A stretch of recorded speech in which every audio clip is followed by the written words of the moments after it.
En France, c'est une femme sur 8 qui est touchée par un cancer du sein. Chez Promode, c'est au travers de l'association Ruban Rose que nous tentons, à notre échelle, d'endiguer ce fléau.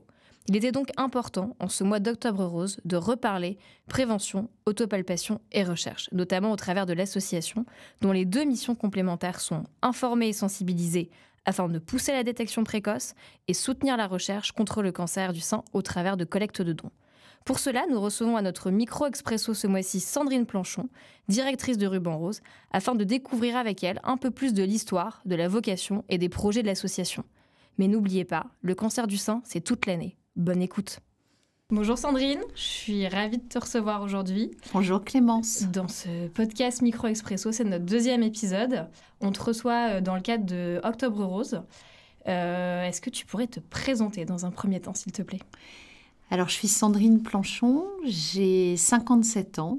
Je dirige l'association Ruban Rose depuis mars 2018, donc ce sera mon 8e Octobre Rose. Et que te dire sur moi que, donc, en dehors de cette association sur laquelle on va revenir pendant ce podcast, je suis dans l'univers philanthropique et la générosité et les ONG depuis assez longtemps maintenant, puisque avant l'aventure Ruban Rose, j'étais déjà dans une ONG et je m'occupais de solidarité internationale, de programmes de développement pour les enfants les plus vulnérables et leurs familles dans les pays en voie de développement. Donc une vraie vocation. En tout cas, une volonté depuis, on va dire, l'âge de 45 ans, oui, même un petit peu plus, de donner du sens et d'arriver à un moment dans sa vie où on se dit j'ai eu différentes expériences et qu'est-ce que j'ai envie de faire de ces expériences et de mon expertise et puis des rencontres, parce que souvent c'est des rencontres qui ont fait que j'ai pu avoir un travail qui non seulement me plaît mais qui pour moi a du sens. Et on va expliquer après ce qu'est Ruban Rose, Ouais. mais comment est-ce que Ruban Rose est rentré dans ta vie ? Alors, il se trouve que j'avais rencontré une femme qui s'appelle Gwenaëlle Thébault. C'est vraiment une histoire de femme, on va y revenir, qui est la directrice générale déléguée du groupe Marie-Claire, le groupe Média. Et que dans l'historique de l'association, sur lequel je vais dire un petit mot, le groupe Marie-Claire est le groupe membre cofondateur de l'association et que je connaissais Gwenaëlle et qu'elle m'avait dit « j'aimerais bien qu'un jour on travaille ensemble ». Bon, et puis c'est parfois le genre de choses qu'on te dit et puis qui peuvent être un peu des formules de politesse. Et puis finalement, un jour d'octobre 2017, elle m'a appelée, c'était en octobre, donc tu vois, c'était prédestiné. Et elle m'a dit, la personne qui s'occupe de l'association, qui ne s'appelait pas encore Ruban Rose, parce qu'on a changé de nom un peu plus tard, qui s'appelait le cancer du sein, parlons-en, s'en va au bout de 7 ans.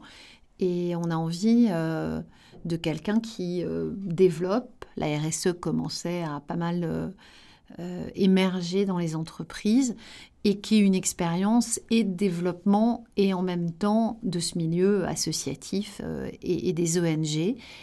Bon, moi, j'étais très bien là où j'étais. J'adorais aussi mon job. J'ai de la chance. Et je suis quand même allée voir parce que cette cause de santé publique, ça m'interpellait en tant que femme. Et puis, je suis une famille d'oncologues et de médecins, donc bon, ça me parlait. Et le frère de mon père a été oncologue pendant toute sa vie.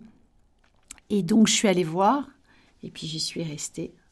Et du coup, depuis 2010 Et depuis mars 2018, ouais. Je pilote cette association. Je la dirige, mais je dirais plus que je la pilote. Et puis, de toute façon, on ne fait pas ça tout seul. On fait ça c'est sûr. Avec tout un écosystème sur lequel on va revenir. Mais voilà, donc une recherche de sens et une rencontre. Et donc, je travaille en quelque sorte avec Gwenaëlle Thébault, puisqu'elle est vice-présidente de l'association, au-delà d'être directrice générale du groupe Marie-Claire. Ok. Et donc, du coup, Ruban Rose, pour nos auditeurs qui ne connaîtraient pas l'association, parce que nous, on travaille avec vous depuis quelques temps, mais c'est vrai que on ne sait pas toujours ce que fait Ruban Rose. Est-ce que tu peux nous expliquer un petit peu? Alors, je crois qu'en effet, on connaît Ruban Rose parce que c'est le symbole international de la lutte contre le cancer du sein. Que ce mois d'Octobre Rose, ça aussi, Octobre Rose, je crois que... On commence à connaître quand même. Je crois vraiment que ça grandit d'année en année, que c'est devenu un mouvement collectif d'ampleur. Oui. Et que c'est par des tas d'initiatives, dont celle de mécènes d'entreprises comme les vôtres, et de l'engouement et de la mobilisation des particuliers, des institutions publiques, etc., que ce mouvement grandit. Mais Association Ruban Rose, finalement, dans ce paysage rose, qu'est-ce qu'on fait? Alors, d'abord, on est une association de loi de 1901, donc on est encadré par les statuts associatifs français. On a des missions, parce qu'une association, ça a toujours des missions. Donc on en a 2 qui sont sensibiliser, informer le plus grand nombre. Je reviendrai sur ce que ça veut dire, informer et sensibiliser le plus grand nombre, et comment on le fait surtout. Et notre deuxième mission, c'est de soutenir la recherche sur le cancer du sein. Donc on est statut associatif, uniquement dédié à la lutte contre le cancer du sein, contrairement à d'autres qui sont tout cancer. Donc nous, on est vraiment focus sur cette cause de santé publique qui touche, on le rappelle, une femme sur 8. Mais c'est énorme. C'est beaucoup. C'est le premier cancer chez la femme. C'est la première cause de décès par cancer chez la femme. Et je pense que c'est un chiffre, et c'est d'ailleurs... le message de la campagne de l'année dernière et de la campagne de cette année, sauf que la façon dont on l'exprime, ce chiffre d'une femme sur 8, est différent d'année en année, mais c'est un chiffre qui dit tout et qui est assez visuel, parce qu'on s'imagine forcément 8 femmes dans une pièce avec une amie, une sœur, une mère... Voilà, oui, c'est clair. Une proche, et qu'il y a forcément une de celles-ci qui va être touchée pendant sa vie par le cancer du sein. Donc c'est vrai que c'est au-delà de tout ce qu'on vient de se dire. Je pense que cette forte mobilisation, elle s'explique aussi parce que ça touche une femme sur 8, et que tu peux pas être quelque part sans parler de cette cause, et que de fait, on te dise, bah oui, moi, ma mère, oui, moi, ma sœur, oui, moi, oui, c'est ça, on connaît ma tous copine, voilà, ma voisine, enfin, plus ou moins proche, on connaît forcément quelqu'un. Donc, tu parles de proximité, oui, c'est vraiment une cause qui parle. Non seulement ce chiffre parle, mais du coup, ça parle à tout le monde. Donc, ça incite à se mobiliser. Et du coup, à sensibiliser. Et donc, à sensibiliser. Alors... tu veux que je te dise un petit peu comment on sensibilise? J'aimerais bien. Alors on notre auditrice. Bien sûr, mais alors on sensibilise. Je vais donner des exemples de ce qu'on fait, mais déjà ne serait-ce que de porter le ruban rose permet de sensibiliser, parce que tu vois que quelqu'un le porte, ça va inciter à une conversation, à en parler et en parler. Et d'ailleurs, je pense que tu me poseras la question de comment c'est né, mais c'était vraiment l'idée d'en parler. Donc, comment on sensibilise? De plein de façons, mais en tout cas, à l'association, on propose des kits de sensibilisation, aussi bien à nos mécènes entreprises. Oui, nous, on en a en magasin notamment. Voilà.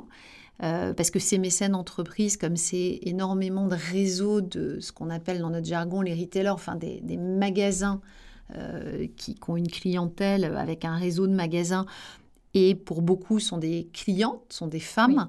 Oui. Donc c'est pour ça qu'on met à la disposition pour que ça rayonne au maximum. Alors ce kit de sensibilisation, qu'est-ce qu'il contient et qu'est-ce que contiennent nos messages d'information et de sensibilisation qui sont... c'est de la prévention, parce que dans cette maladie qui touche une femme sur 8, lorsque il est pris à un stade précoce, c'est ça la bonne nouvelle, et que le diagnostic est favorable, 9 femmes sur 10 à horizon 5 ans peuvent guérir.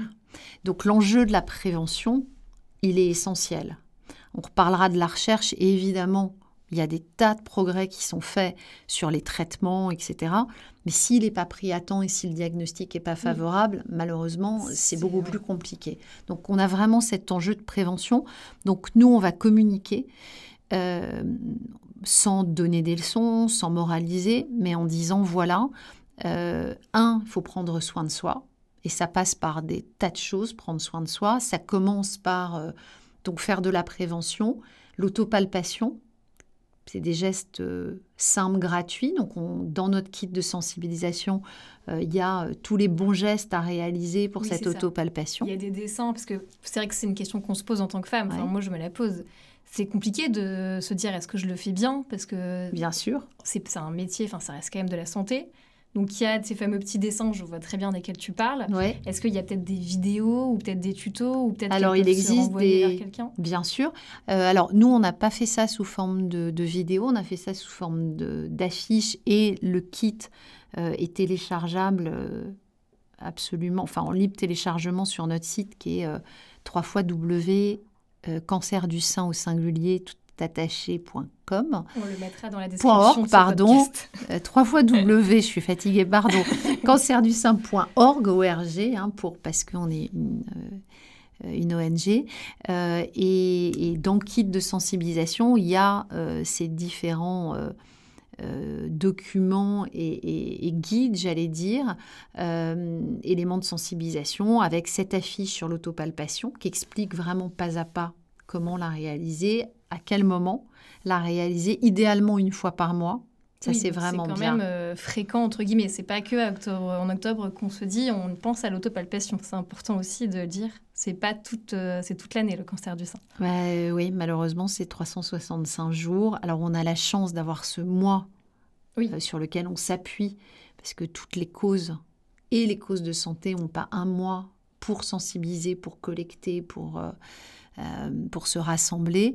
Mais néanmoins, il faut continuer toute l'année parce que ça touche toute l'année. Donc, on conseille cette autopalpation. Elle permet en fait de détecter tout changement ou anomalie ou grosseur. Mais ne dispense pas, et c'est ça aussi le prendre soin, c'est observer s'il n'y a pas de changement ou de modification ou d'anomalie. Donc ça, ce guide, ce tuto qu'on a fait sous forme de BD parce qu'on trouvait que c'était un peu plus incitatif, j'allais dire. C'est plus simple aussi d'accès finalement. Voilà, et qu'il ne faut pas rendre anxiogène une maladie qui l'est déjà suffisamment.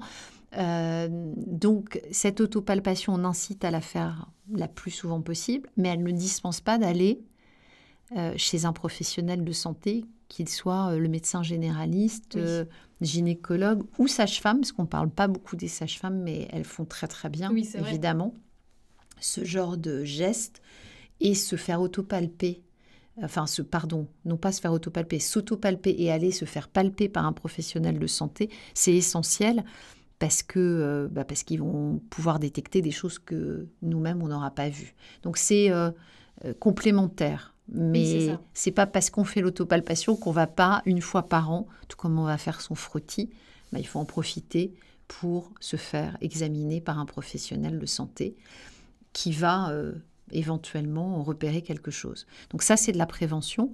Après, il y a des facteurs de risque aggravants. J'entendais encore hier dans les médias dire qu'il y avait maintenant scientifiquement des facteurs qui étaient prouvés.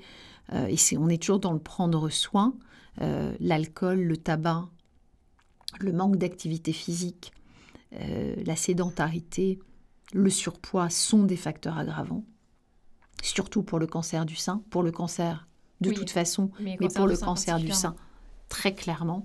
Donc, ça ne veut pas dire pas se faire plaisir, ça ne veut pas dire pas prendre un verre de vin, ça ne veut pas dire non, mais ça veut dire... Oui, une bonne hygiène de vie. Et pas d'excès. Voilà. Pardon. Donc ça, c'est la partie prévention, en tout cas sensibilisation de l'association. Absolument. Et puis après, on a une grande campagne nationale qu'on lance toujours au début d'Octobre Rose, qu'on lancera mardi 30 septembre. Oui, c'est ça. Quand ce podcast sera diffusé, ce sera sorti, mais au moment où on se parle, vous êtes tous là dans l'assaut, dans le dernier rush. Dans la dernière ligne droite, dans les starting blocks. Voilà, donc on va lancer cette campagne. Alors c'est important parce que il se trouve qu'on la lance à Paris. On pourrait la lancer autre part, mais historiquement, on la lance à Paris avec la Tour Eiffel toujours depuis 14 ans illuminée en rose. Si on fait ça dans un endroit public symbolique, prestigieux, c'est dans un but que ça rayonne et que ça parle, y compris au national, partout en France, mais aussi à l'international. Donc le but, c'est vraiment d'avoir une visibilité maximum pour passer des messages. Et puis, il se trouve qu'année après année, on a construit un écosystème dont les institutions publiques font partie et nous soutiennent beaucoup, et que donc on a la chance, cette année, je peux le révéler, ce sera sur le Champ de Mars face à la Tour Eiffel, avec un plateau d'artistes engagés qui viennent gracieusement, avec des femmes, parce que ça fait plusieurs années que à ce lancement, quand on lance notre campagne, qui cette année donc reprend ce message d'une femme sur 8, sauf que c'est porté par des artistes et notamment par un chorégraphe cette année. Donc on aura un magnifique plateau d'artistes pour sensibiliser, parce que l'art c'est aussi une jolie manière de sensibiliser, de déclencher de l'émotion. Donc on fait ça, ce lancement toujours, Place Vendôme l'année dernière, sur les Champs-Élysées l'année d'avant, et cette année sur le Champ de Mars, avec des monuments en rose. Mais c'est le cas... En France, on voit aussi les monuments en rose. Et tout ça participe à la sensibilisation et à la possibilité de passer des messages essentiels et beaucoup tournés vers cette prévention qui, je le rappelle, est vraiment la clé de voûte. Oui, un cancer dépisté tôt est un cancer soignable, entre guillemets. On met vraiment les chances. Ouais. C'est 9 femmes sur 10. Moi, je dis toujours, la mauvaise nouvelle, c'est une femme sur 8. On aimerait bien... infléchir ça, c'est beaucoup. Mais savoir que quand il est pris à un stade précoce et quand c'est pas un cancer agressif, métastatique, triple négatif, compliqué à soigner, bien que maintenant, ça aussi, on a des traitements de plus en plus ciblés, quand il est pris tôt, 9 femmes sur 10. Quoi. Moi, je mets toujours en regard une femme sur 8. Et 9 femmes versus, 9 femmes sur 10. Et donc, du coup, malheureusement, il y a des femmes pour qui, soit ça n'a pas été pris à temps, soit malheureusement, il est trop, en tout cas, grave, entre guillemets. Du coup, il y a la recherche, c'est le deuxième axe. Alors, il y a la recherche, et dans la recherche fait aussi des progrès en termes de prévention.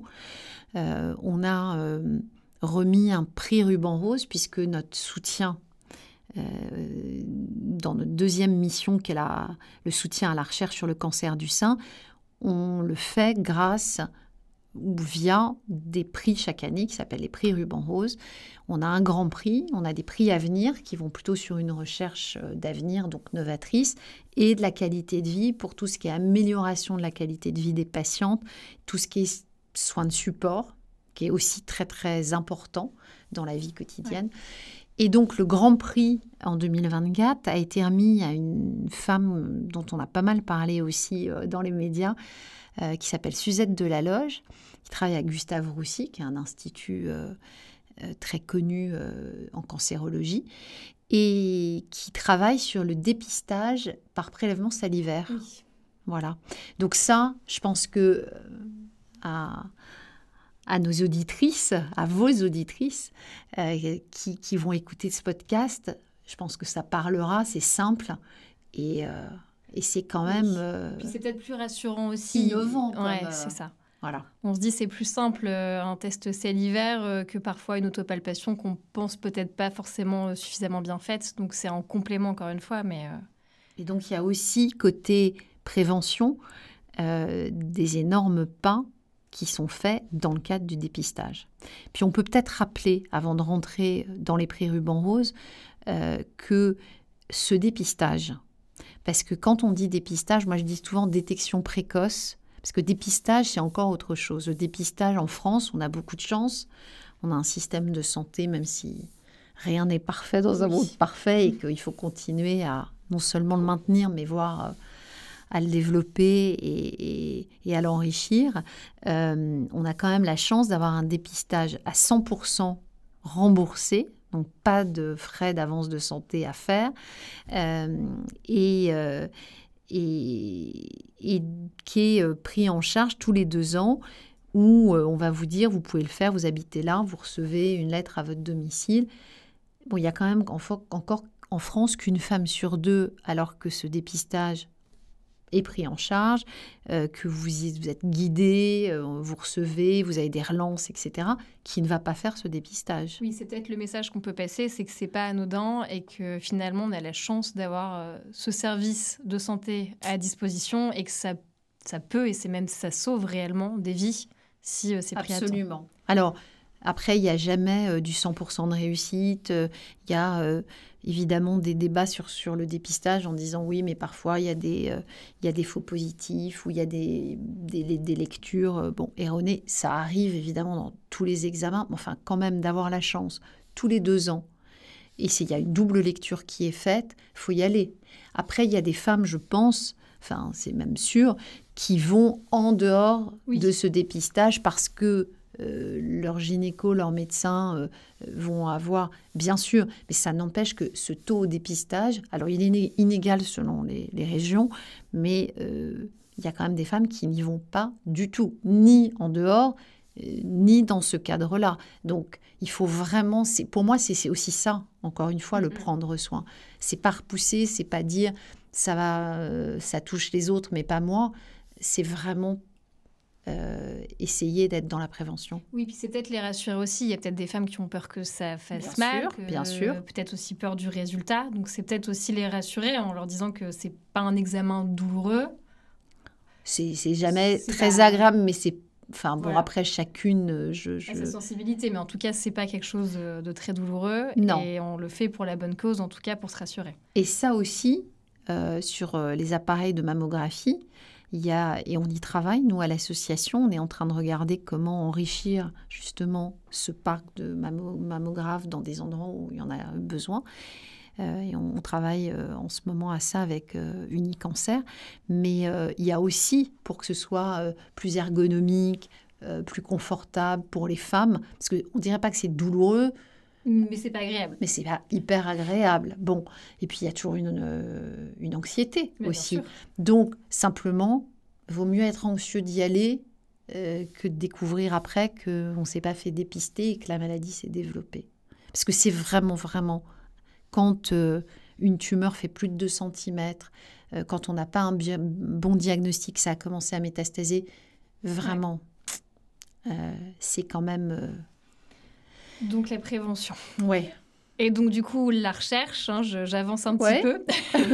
Et bien la recherche, donc par les prérubans roses, chaque année, comme l'exemple qu'on vient de donner du Grand Prix pour améliorer le dépistage et la prévention, des prix à venir et des prix donc qualité de vie, et notamment puisque on est dans les Hauts-de-France, on a soutenu l'année dernière Maureen Govard qui a créé une association qui s'appelle Mon Bonnet Rose, et dans le cadre des prix qualité de vie, un des prix, on a soutenu financièrement le fait qu'elle puisse, au sein de Mon Bonnet Rose, où il y a une maison qui accueille des femmes, un centre, et pour qu'elle puisse créer au sein de ce centre une salle de sport. Voilà, typiquement, ça, c'est pas de la recherche comme le premier exemple qu'on donnait du prix de Suzette de la Loge, mais c'est ce qu'on appelle justement les soins de support et l'amélioration de la qualité de vie. Parce que accompagner ces femmes aussi dans leur parcours de soins pendant le traitement et même un petit peu après, c'est primordial. C'est primordial. Donc nous, on essaye vraiment de couvrir avec ces prix rubans roses tous les besoins, aussi bien prise en charge, prévention, traitement et qualité de vie. Oui, c'est peut-être ce qu'il faut dire aussi. Ça, on le connaît peut-être moins dans vos champs d'action. C'est important aussi parce que une partie de la guérison chez ces femmes qui, malheureusement, du coup, auront peut-être plus de difficultés, c'est surtout de pouvoir être soutenues. Et on a, donc nous, on travaille avec Mon Bonnet Rose, effectivement, puisqu'on est basé pour nos auditeurs dans le Nord. Et c'est une association, on les a accompagnés sur plusieurs, notamment des shoppings privés avec certaines de leurs adhérentes. Et c'est, à mon sens, en tout cas, hyper important de les soutenir et de continuer, en tout cas, à les accompagner pour qu'elles gardent et qu'elles conservent une vie à peu près normale, si je puis dire. En tout cas, qu'elles ne deviennent pas du jour au lendemain femmes malades isolées. Au contraire, il faut qu'elles restent ouvertes sur la société et sur le monde. Donc, je dirais pas que c'est aussi important que la recherche, voilà, mais il n'y a pas de comparaison. Mais en tout cas, c'est primordial pour ces femmes. Et du coup, si on a une femme malade qui vient de l'apprendre, on peut lui dire de chercher sur le site de Ruban Rose, peut-être, où est-ce qu'elle peut trouver ces associations Alors, nous, du coup, quand on explique ce que fait Ruban Rose, on n'est pas une association de patientes, on n'est pas une association avec des antennes comme ça peut être... on n'est pas, par exemple, mais par les prix Ruban Rose que chaque année on finance, qui sont vraiment donnés à des projets portés par des lauréates et des lauréats avec des critères de recherche très très sérieux, avec un comité scientifique, avec un jury. Oui, c'est ça, c'est pas vous qui décidez. Non, il y a des appels à candidature, faut être parrainé, il faut avoir des lettres de recommandation, il faut apporter vraiment des preuves scientifiques sur le dossier qu'on présente. Et encore une fois, un comité scientifique, parce que je n'ai pas donné l'ampleur de ce que sont ces prix Ruban Rose et des dotations qui sont faites. Mais l'année dernière, ça a été plus de 3 millions d'euros. Et donc, c'est vraiment important. Donc, c'est important. Alors, ça, c'est grâce... Ils viennent notamment des dons des mécènes, des dons des clientes aussi. Hein. Nous, les clientes, tous les ans, en octobre... Absolument. Et une association, sans les dons, elle ne fonctionne pas. Donc, c'est très important de dire que on a Octobre Rose, on a collecté quasiment 4 millions d'euros. Il y a 3 millions qui ont été donnés à la recherche sur le cancer du sein. Un petit peu plus de 2 millions dans le cadre des prix Ruban Rose, puisque on a eu 10 prix, ces fameux grands prix, prix Avenir, prix Qualité de vie, dont on vient de parler, dont Mon Bonnet Rose et dont Suzette Delaloge, mais plein d'autres projets. 2 bourses, parce qu'on accompagne la recherche sur un temps long. On est vraiment dans l'accompagnement, parce qu'on sait que la recherche, ils cherchent, mais ils ne savent pas quand ils trouvent. Alors parfois, ils trouvent rapidement, mais parfois, ça prend des années. Donc nous, on est là pour accompagner. Donc on a créé des bourses pour les prix Ruban Rose et pour être vraiment inscrits dans la durée de ce temps long qu'est la recherche, qui n'est pas notre temps à nous. Donc entre les prix Ruban Rose, les bourses et un projet qui va forcément aussi résonner avec vous et avec la région dans laquelle on se trouve aujourd'hui. On s'est aperçu, pour parler de santé publique, que la région des Hauts-de-France était une région où il y avait plus de surmortalité par cancer du sein que dans certaines autres régions. C'était vraiment une région touchée. Donc, avec le comité scientifique, que je citerai jamais assez, parce que c'est vraiment notre caution et notre expertise, c'est pas la mienne, c'est vraiment et les membres de mon équipe, c'est vraiment le comité scientifique qui est garant de tout ça. On s'est dit, mais qu'est-ce qu'on fait par rapport à ça? Est-ce que observer, on a envie de faire quelque chose.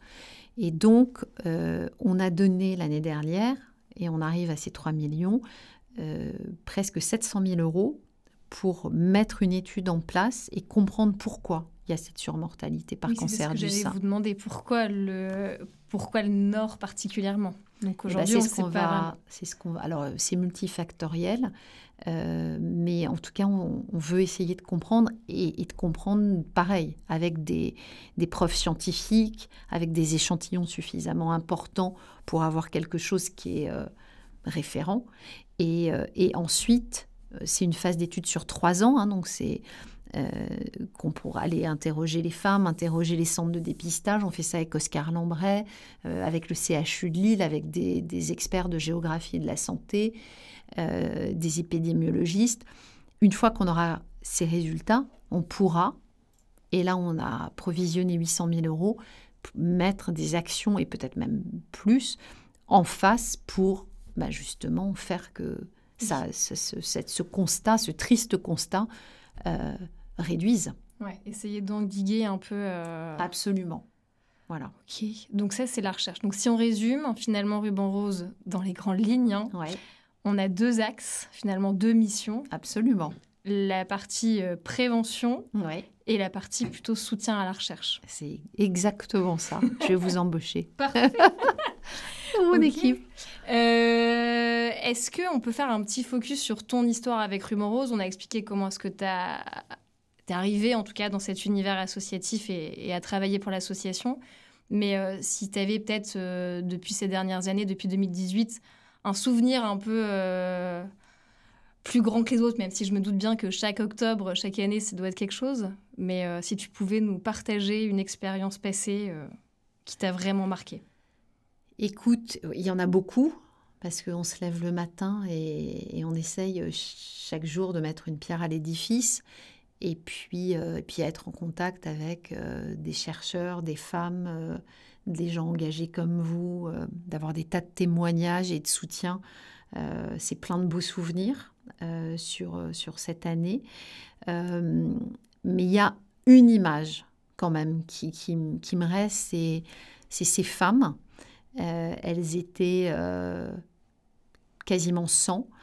Il y avait un homme, parce qu'on n'a pas parlé d'une chose importante. Oui. Puisqu'on doit faire de la sensibilisation, parce que ça passe par là, 1% des cas de cancer du sein touchent les hommes. On n'en parle pas. Et ça, c'est peu connu, mais effectivement, c'est quelque chose d'hyper important. Voilà. Parce que les hommes pensent qu'ils sont touchés que par des cancers plus masculins ou dont on ne parle pas beaucoup, mais c'est un autre débat. Voilà, ça c'est autre chose. Ouais. Et du coup, on ne parle pas. Déjà, on ne parle pas de leur cancer souvent. Et alors, du cancer du sein chez l'homme, moi, avant de travailler chez Ruban Rose, je ne savais absolument pas que c'était le cas. Et du coup, comme on n'en parle pas, il n'y a pas de prévention. Ouais.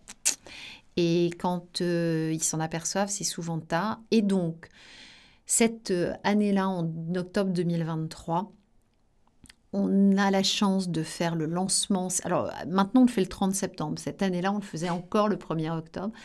Il fait très, très, très beau. C'est l'été indien. Il fait 29 degrés, on répète sur les Champs-Élysées. Et j'en ai la chair de poule rien qu'en le disant. Et il y avait ces 99 femmes, 7 hommes, pour justement montrer ces 1%, qui étaient touchés par le cancer du sein, Franck. Et les blouses blanches. Il y avait du rose et du blanc sur les Champs-Élysées. Et en fait, c'était l'union de ces femmes et des aidants. Et de ses soignants et de ses chercheurs. Et c'était, voilà, ça c'est une image qui pour moi est vraiment gravée parce que ça symbolise... J'ai commencé ce podcast en disant on ne fait jamais rien toute seule. Tu m'interrogeais, je pilote cette association, mais je la pilote certes, mais je suis que le chef d'orchestre. Ouais. J'ai plein de musiciens, mais c'est vraiment ça. Et du coup, de voir ce collectif et de leur rendre hommage... Parce que si on fait ces lancements avec ces femmes depuis 2021 touchées, c'est parce que c'est pour elles. Et que de voir des femmes de tous les âges, alors malheureusement, il y en a qui sont parties dans l'intervalle, mais de voir ces femmes en rose avec ces blouses blanches et marcher, parce que c'était vraiment dans l'action, comme ça, avec une artiste qui était venue... chanter gracieusement, ce qui est le cas de chaque année. C'est une image vraiment que j'ai gravée. Et on a la chance d'avoir cette tour Eiffel en rose, mais ce soir-là, on a illuminé l'Arc de Triomphe. C'est un beau symbole aussi, un Arc de Triomphe. Voilà. Qui normalement est plutôt militaire. Oui, c'est ça. Ou alors qui symbolise pour les JO ou pour des le 14 sportifs, juillet. Ouais. Et là, de le détourner aussi et de le voir dans toute sa puissance et sa force et d'avoir cette image de triomphe. Et ces 100 chercheurs avec ces 99 femmes et cet homme, c'était un sacré moment pour ce que ça envoie comme union. Ouais. Voilà. Puis c'est l'espoir aussi, finalement. Exactement. Donc c'était une énergie qui m'est restée. Et puis qui résume ce que vous faites. Oui, je trouve que c'est c'est le sentiment qu'on avance ensemble, quoi. Et je disais, elle marchait parce que c'était le cas. On avait la partie haute de l'avenue des Champs-Élysées, comme c'était un dimanche qui était piétonnisé et qu'on nous avait laissé pour faire ce lancement. Et donc, elle marchait comme ça, volontaire. Et c'était, voilà, c'est une image que je n'ai pas oubliée et que je ne suis pas prête d'oublier. Et tous les ans, elles reviennent, et donc on les retrouvera encore cette année. Oui, elles seront soit dans le public, soit sur scène, sans rien révéler. En tout cas en gardant la surprise, mais il n'est plus question maintenant de pas continuer avec elle, puisque c'est pour elle. Oui, c'est pour elle que Ruban Rose existe. Exactement. Et du coup, c'est quoi ta volonté pour l'avenir ? Pour l'association, pour peut-être la cause aussi, la lutte contre le cancer du sein, pour toi-même personnellement ? Personnellement, je ne peux pas raisonner personnellement parce que je raisonne forcément dans mon métier avec le collectif. Si j'avais un rêve, parce que j'aime bien l'idée qu'il faut toujours avoir des rêves pour avancer, pour avoir des objectifs, mon rêve, ce serait que non, ce ne soit pas 9 femmes sur 10, mais qu'un jour, toutes les femmes puissent guérir de ce cancer du sein. Ça, c'est évidemment... Je crois que c'est mon rêve et le rêve de beaucoup de gens, je pense. Et le vôtre et toutes celles et ceux qui s'engagent. Donc, les entreprises, les collectivités, les particuliers, tout cet écosystème dont on vient de parler. Tout le monde travaille à ça. On est tous dans le même bateau pour aller vers ce rêve-là. Oui. Ce rêve qui, j'espère, deviendra réalité. C'est l'avenir de Ruban Rose, c'est qu'il n'y ait plus de ruban rose, si on veut, si on schématise un petit peu. Alors, je pense, je suis très, très... en tout cas, j'ai envie d'être optimiste et je suis plutôt confiante parce que la recherche fait des énormes progrès en ce moment. Je pense que vous l'avez entendu, mais oui. Il y a des espoirs de soigner des cancers, notamment métastatiques, avec vraiment des solutions de traitement. Donc ça, je suis super confiante. Après, plus de ruban rose, avant qu'il y ait plus de femmes, parce que c'est une chose de guérir, et c'est en ça que je pense que c'est quelque chose qu'on peut projeter. Après, plus de femmes touchées par le cancer du sein. Oui. Donc je pense que le ruban rose, il va continuer à exister, mais s'il pouvait exister en donnant la possibilité, par cette prise en charge et par les traitements aux femmes, et un jour, le plus proche possible, à toutes les femmes de guérir, ça, ce serait... Si on pouvait tous avoir ce vœu, ce serait bien. On fait tous ce vœu-là, alors, en octobre. Ouais. Et pour terminer, qu'est-ce qu'on dit à une femme qui vient d'apprendre qu'elle a un cancer du sein ? On lui dit d'avoir de l'espoir, parce que je reste persuadée, alors ça c'est moi qui parle, mais je pense que, et on en parle aussi, mais de manière plus générale, l'aspect psychologique est hyper important, donc il faut y croire.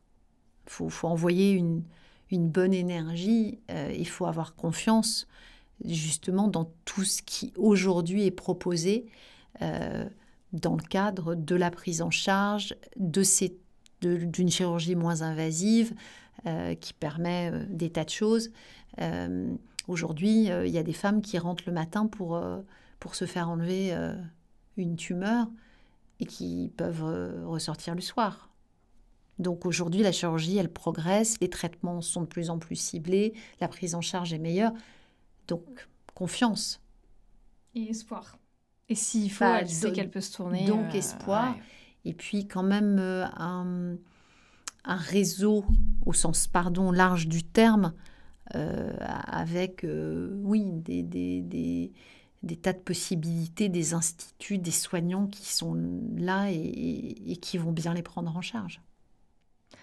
Bon. Et puis après, si elle cherche des informations, on met le lien du site de Ruban Rose dans la description de cet épisode. Ouais, cancerdussein.org. Super. Et nous, on communiquera bien évidemment, comme chaque année en octobre. Et chez Promode, on communique aussi en avril C'est nos 2 mois où on parle cancer du sein, en tout cas lutte contre le cancer du sein. Donc n'hésitez pas à regarder aussi sur le site de Promode, on vous renverra vers le site de Ruban Rose.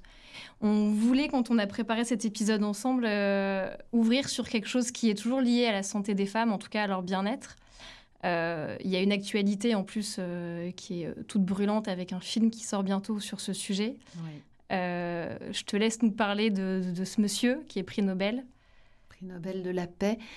C'est vrai que quand on a préparé, même si c'était... on a gardé de la spontanéité Oui. et on a voulu faire ce podcast comme on le fait là, comme une conversation et en ayant un fil rose, j'allais dire, mais en laissant libre cours après à ce naturel. Mais c'est vrai que dans le côté plus personnel, tu m'as demandé un certain nombre de choses et moi, je trouve que ces femmes sont des héroïnes et je n'ai pas beaucoup de héros dans la vie, si ce n'est les héros de la vraie vie. Mais il y a un héros dans cette vraie vie dont on parle en ce moment, mais dont on a beaucoup parlé, qui est donc Denis Mukwege, qui a reçu le prix Nobel de la paix. Et on l'appelle Denis Mukwege, mais on l'appelle aussi l'homme qui réparait les femmes. Alors, il répare les femmes, il répare les petites filles. Et je trouvais que avoir une figure comme lui, prix Nobel de la paix, avec une sagesse incroyable malgré ce qu'il voit, ce qu'il voit dans son propre pays, qui est donc la RDC, la République démocratique du Congo. C'était extrêmement inspirant. Donc cet homme, il répare ces petites filles qui sont souvent très jeunes et ces femmes qui sont les premières victimes de la guerre en RDC et qui sont utilisées comme des armes de guerre, parce que c'est ça qui se passe, par les rebelles et qui sont violées, mutilées, etc. Et ça, respect, admiration totale. Et je trouvais que voilà, parler de lui, c'est évidemment parler... de quelqu'un qui dévoue sa vie à une cause de santé, mais plus largement à l'humain, et qu'on avait besoin, je trouve, de figures comme ça dans un monde assez secoué, et en même temps on continue à parler de santé et d'humanité, donc je trouvais que c'était une jolie boucle. Une jolie ouverture aussi pour les auditrices ou auditeurs qui ne le connaîtraient pas. Absolument. Merci pour cette petite synthèse de tout ce qu'a fait cet homme. Et merci d'être venu. On rappelle à tout le monde, allez vous faire soit autopalpation, soit aller chez vos médecins, chez vos sages-femmes aussi, pour vous faire palper. En tout cas, c'est la prévention le premier message. Et allez vous renseigner sur le cancer du sein et parlez-en autour de vous. C'est pas un tabou, c'est important. Et alors, j'aimerais juste dire 2 mots, c'est plaisir. Prenez soin de vous. Non, mais on dit souvent ça, on dit ça en français, on dit take care en anglais, on dit souvent prenez soin de vous. Mais c'est pas vain. Enfin, je veux dire, c'est pas juste une formule. C'est vraiment essayer à votre façon de prendre soin de vous. Et la prévention en fait partie. Puis moi, j'aimerais dire merci à Promode d'être fidèle et de soutenir la cause de la lutte contre le cancer du sein à nos côtés, voilà, fidèlement et avec autant d'engagement, parce que sans engagement, il n'y aurait pas tout ça. Donc, un grand, grand merci au nom de tous les membres de l'association Ruban Rose. Merci beaucoup. À bientôt. À bientôt. Et voilà, c'est déjà la fin de notre 2e épisode. Un grand merci à Sandrine qui a pris le temps en cette folle période de préparation d'Octobre Rose pour venir échanger avec moi sur ce sujet si important. Merci à vous pour votre soutien et surtout en ce mois d'octobre, parlons sans tabou du cancer du sein. Cela peut sauver des vies, on ne le dira jamais assez. La lutte contre le cancer du sein, c'est toute l'année et le dépistage tous les 2 ans à partir de 50 ans. On se retrouve le mois prochain pour un nouveau Micro Expresso et je vous dis à bientôt.